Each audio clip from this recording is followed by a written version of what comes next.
डरावना जंगल का रास्ता। परिचय। गांव शिवपुरा अपने हरे भरे जंगलों और शांत वातावरण के लिए प्रसिद्ध था, लेकिन इन जंगलों के बीच एक रास्ता ऐसा था जिसे लोग शापित रास्ता कहते थे। कहा जाता था कि उस रास्ते पर जाने वाला कभी वापस नहीं लौटता। इस रहस्य को सुलझाने की हिम्मत किसी ने नहीं की, लेकिन चार दोस्तों रोहित, पूजा और नेहा ने इस चुनौती को स्वीकार किया। पहला भाग, जंगल की ओर यात्रा। क्या तुम सब सच में तैयार हो? रोहित ने पूछा। हाँ, मैं देखना चाहती हूं कि इस रास्ते में ऐसा क्या है जिससे लोग डरते हैं, पूजा ने उत्साह से कहा। चारों दोस्त एक रात अपनी बाइक पर उस रास्ते की ओर चल दिए। रास्ता गांव से करीब 5 किलोमीटर दूर था। चांदनी रात थी, लेकिन रास्ते के करीब पहुंचते ही माहौल बदलने लगा। ठंडी हवा और अजीब सी चुप्पी ने उनकी रूह कंपा दी। यह जगह कुछ अजीब सी लग रही है, नेहा ने कहा। डरने की जरूरत नहीं है, यह सब सिर्फ अफवाह है, कर्ण ने उन्हें दिलासा दिया। रास्ते पर कदम रखते ही उनकी बाइक रुक गई। कोशिश करने के बावजूद इंजन चालू नहीं हुआ। अब क्या करें? रोहित ने परेशान होकर पूछा। हमें पैदल ही चलना होगा, पूजा ने कहा। दूसरा भाग, रास्ते पर अजीब घटनाएं। जैसे जैसे वे आगे बढ़े, रास्ता और भी घना और डरावना होता गया। पेड़ों की शाखाएं इस तरह झुकी हुई थीं जैसे उन्हें रोकने की कोशिश कर रही हों। यहां इतना अंधेरा क्यों है? नेहा ने डरते हुए पूछा। तभी कर्ण ने एक तरफ देखा और कहा, क्या वो कोई परछाई थी? सभी ने उसी दिशा में देखा, लेकिन वहां कुछ नहीं था। तुम्हारा वहम होगा, रोहित ने हंसते हुए कहा। थोड़ा आगे बढ़ने पर उन्हें किसी के कदमों की आवाज सुनाई दी। यहां और कोई नहीं है, तो ये आवाजें कहां से आ रही हैं? पूजा ने सहमते हुए पूछा। शायद जानवर होंगे, रोहित ने कहा। लेकिन आवाजें तेज और करीब आने लगी।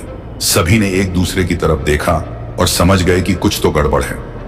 तीसरा भाग, पुरानी हवेली। चलते चलते उन्हें एक पुरानी टूटी फूटी हवेली दिखाई दी। हवेली के बाहर एक बोर्ड लगा था जिस पर लिखा था, यहां प्रवेश करना मना है। क्या हमें अंदर जाना चाहिए? कर्ण ने पूछा। शायद हमें वापस लौट जाना चाहिए, नेहा ने डरते हुए कहा।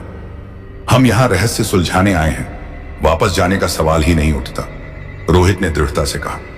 हवेली के अंदर कदम रखते ही चारों को एक ठंडी हवा का झोंका महसूस हुआ। अंदर का माहौल बेहद डरावना था। दीवारों पर अजीब चित्र और खून के धब्बे थे। यह सब क्या है? पूजा ने धीरे से पूछा। लगता है यह जगह सच में शापित है, कर्ण ने कहा। चौथा भाग, डरावने अनुभव। अचानक हवेली का दरवाजा जोर से बंद हो गया। चारों घबरा गए और दरवाजा खोलने की कोशिश की, लेकिन वह नीपते नहीं खुला। अब क्या करें? नेहा ने घबराते हुए कहा।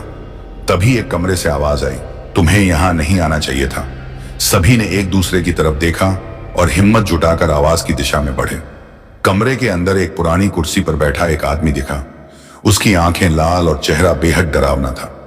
तुम कौन हो? रोहित ने साहस जुटाकर पूछा। यहां आने वाले लोगों का अंजाम बुरा होता है, भाग जाओ जब तक मौका है, आदमी ने धीरे से कहा और गायब हो गया। चारों ने तय किया कि उन्हें इस रहस्य का पता लगाना ही होगा। हवेली के अगले कमरे में उन्हें एक पुरानी डायरी मिली। डायरी में लिखा था, यह रास्ता एक श्रापित आत्मा का घर है। जो भी इस रास्ते से गुजरता है वही उस आत्मा का शिकार बन जाता है। तभी कमरे में एक औरत की दर्द भरी चीख गूंजने लगी। चारों ने मुड़कर देखा, लेकिन वहां कोई नहीं था। हमें तुरंत यहां से निकलना होगा, नेहा ने रोते हुए कहा। लेकिन दरवाजा बंद है, पूजा ने जवाब दिया। तभी सामने एक डरावनी परछाई प्रकट हुई। यह वही औरत थी जिसकी चीखें उन्होंने सुनी थी।